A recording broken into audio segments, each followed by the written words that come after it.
समाज पार्टी छोड़ी है जी और भारतीय जनता पार्टी की प्राथमिक सदस्यता ली है जी। और बहुजन समाज पार्टी को छोड़ना मेरा मकसद नहीं था। का काम किया है और बहुजन समाज पार्टी को गर्त में पहुंचाने का काम किया। और सबसे बड़ा उदाहरण है यहाँ पर नरेश गौतम, जो सहारनपुर जिले के रहने वाले हैं। जब से वो उत्तराखंड में प्रभारी बनकर और प्रदेश अध्यक्ष बनकर आए हैं, तब से बहुजन समाज पार्टी पॉजिटिव ना होकर नेगेटिव होती जा रही है। मगरमच्छ जी, मैं साफ कहूँगा ये बहुत बड़ा मगरमच्छ है नरेश गौतम। और कहीं ना कहीं इसने हमारे युवा जो प्रदेश अध्यक्ष थे उनको भी शिकार बनाने का काम किया। और आज की डेट में अगर मैं बात करूँ तो कहीं ना कहीं अजय बिजवाल जी जो सोच लेकर आए थे वो सोच वो भूल चुके हैं और नरेश गौतम जी के साथ वो क्या मिल मानते चुके हो, नरेश गौतम जी का शिकार बन गए प्रदेश अध्यक्ष? बिल्कुल बन गए।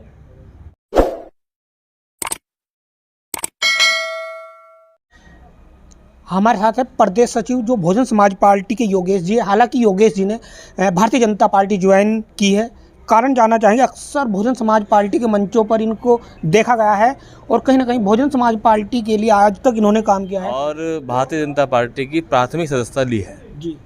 और बहुजन समाज पार्टी को छोड़ना मेरा मकसद नहीं था।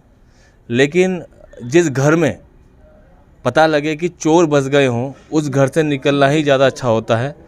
आज जिस तरीके से बहुजन समाज पार्टी में बाहर के लोग आकर जिस तरह लूटपाट कर रहे हैं, मैं खुले तौर पर कहूँ तो आपने अभी कहा योगेश जी बाहर के लोग, भाई कौन हो बाहर के लोग जो बहुजन समाज पार्टी में लूटपाट कर रहे हैं? जितने भी यहाँ पर बाहर से प्रभारी बन के आए हैं आज तक, केवल प्रदीप जाटव जी को छोड़कर बाकी सभी लोगों ने उत्तराखंड में लूटने का काम किया है और बहुजन समाज पार्टी को गर्त में पहुंचाने का काम किया। और सबसे बड़ा उदाहरण है यहाँ पर नरेश गौतम, जो सहारनपुर जिले के रहने वाले हैं। जब से वो उत्तराखंड में प्रभारी बनकर और प्रदेश अध्यक्ष बनकर आए हैं, तब से बहुजन समाज पार्टी पॉजिटिव ना होकर नेगेटिव। जिला पंचायत सदस्य भागकर भारतीय जनता पार्टी में चले गए। इसका जो मुख्य कारण है वह है यहाँ का संगठन और उसके साथ साथ जो हमारे सम्मानित 2 विधायक जीते थे, संगठन का और 2 विधायकों का जो आपसी तालमेल नहीं रहा, इसके कारण हम जिला पंचायत में हमें हार का सामना देखना पड़ा। योगेश जी क्या मानते हो भाई, यहाँ के 2 बहुजन समाज पार्टी के विधायक थे, मोहम्मद शहजाद और सरवत करीब अंसारी, और आप कह रहे संगठन का आपसी तालमेल नहीं बन पाया, क्या मानते हो क्या कमी रही?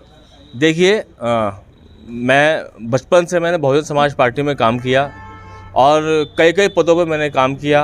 पिछले जिला पंचायत चुनाव में मैं प्रभारी के रूप में यहाँ पर था। मैंने इस बार के चुनाव में एक नई चीज़ देखी। वो नई चीज़ ये थी कि संगठन के लोग चुनाव लड़ रहे थे।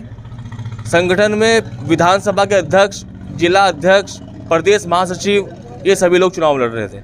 अगर संगठन के लोग ही चुनाव लड़ेंगे तो चुनाव लड़वाएगा कौन? अब खुद माने बहन कुमारी मायावती जो आएंगी नहीं ना चुनाव लड़वाने के लिए, तो संगठन ही चुनाव लड़वाता है। लेकिन संगठन के लोग ही जब चुनाव लड़ते हैं ना, तो यही दुर्दशा होती है जो इस बार बहुजन समाज पार्टी की हुई है। योगेश जी कारण क्या हुआ भाई, आपने भारतीय जनता पार्टी ज्वाइन की है, किन कारणों बस आपने भारतीय जनता पार्टी ज्वाइन की है? देखिए, मैं विधानसभा के चुनाव में पौड़ी गढ़वाल लोकसभा का प्रभारी था और कई दिन मैं अपने साथी हैं, मेरे बड़े भाई हैं, सुशील भाई हैं, हम सब लोग पहाड़ पे रहते थे और वहाँ पे संगठन का काम करते थे। घर में बहुत सारी परेशानी ऐसी होती हैं कि आप परिवार से ज़्यादा आप संगठन को ज़्यादा टाइम नहीं दे पाते जी। उस समय मुझे नरेश गौतम जी का फ़ोन आता है और वो बोलते हैं कि आप इस्तीफ़ा दे दीजिए मुझे। तो मुझे वो बात इतनी प्रदेश प्रभारी नरेश गौतम जी कहते हैं कि इस्तीफ़ा दे दीजिए योगेश जी, उन्होंने मुझे कहा कि आप इस्तीफ़ा दे दीजिए। तो मुझे वो बात इतनी बुरी लगी, क्योंकि बुरी इसलिए लगी क्योंकि मैंने अपना घर बार अपनी नौकरी छोड़ छाड़ के मैं संगठन के काम में लग गया था। और जब मैं समय नहीं दे पाया कुछ दिन, तो मुझे उन्होंने एकाएक बोल दिया कि आप संगठन से इस्तीफ़ा दे दीजिए। मुझे पता था कि उन्होंने संगठन से इस्तीफ़ा क्यों दिलवाया था। वो इसलिए दिलवाया था क्योंकि इन्होंने जो प्रदेश महासचिव और सचिव के पद बांटे थे, इन्होंने पैसा दे के वो पद बांटे थे। और मैं संगठन में बहुत पुराना, मेरे पिताजी बहुजन समाज पार्टी में बाम सेव में काम किया, उन्हें के ही पचिनों पर चलकर मैंने संगठन का काम किया। मेरे से उनकी हिम्मत नहीं बनी पैसा लेने की, क्योंकि उससे पहले प्रदेश महासचिव जो इन्होंने बनाए हैं, पैसा लेकर इन्होंने संगठन के पद बांटे और इन्होंने मुझे इसीलिए ही मुझसे वो पद छीनने का काम किया। क्या मानते हो अभी प्रदेश अध्यक्ष भी उत्तराखंड का ही चेंज हुआ है, आदित्य बरजवाल, वो बार बार कह रहे हैं कि हाँ, जब से मैं आया हूँ कहीं ना कहीं पार्टी मजबूत हो रही है। लगातार बहुजन समाज पार्टी के सदस्यता भी ग्रहण अभियान चला है। क्या मानते हो, पार्टी का ग्राफ तो 63 चुनाव में सभी ने देख लिया है, क्या मानते हो इसको? देखो, आदित्य ब्रिजवाल जी जो वर्तमान में प्रदेश अध्यक्ष हैं बहुजन समाज पार्टी के, मेरे बहुत से मित्र हैं, मेरे छोटे भाई की तरह हैं। बहुत उम्मीदें थी हमें कि आदित्य ब्रिजवाल जी जैसे युवा प्रदेश अध्यक्ष बन के आए हैं तो शायद बहुजन समाज पार्टी के अंदर एक नई ऊर्जा आएगी और बहुजन समाज पार्टी बहुत अच्छा रिजल्ट देगी जिला पंचायत चुनाव में जी। लेकिन मुझे जो लगता है, क्योंकि ये बहुत बड़ा मगरमच्छ है नरेश गौतम, मगरमच्छ, जी मैं साफ कहूँगा ये बहुत बड़ा मगरमच्छ है नरेश गौतम, और कहीं ना कहीं इसने हमारे युवा जो प्रदेश अध्यक्ष थे उनको भी शिकार बनाने का काम किया। और आज की डेट में अगर मैं बात करूँ तो कहीं ना कहीं आदित्य ब्रिजवाल जी जो सोच लेकर आए थे वो सोच वो भूल चुके हैं और नरेश गौतम जी के साथ वो क्या मिल मानते चुके हो, नरेश गौतम जी का शिकार बन गए प्रदेश अध्यक्ष? बिल्कुल बन गए।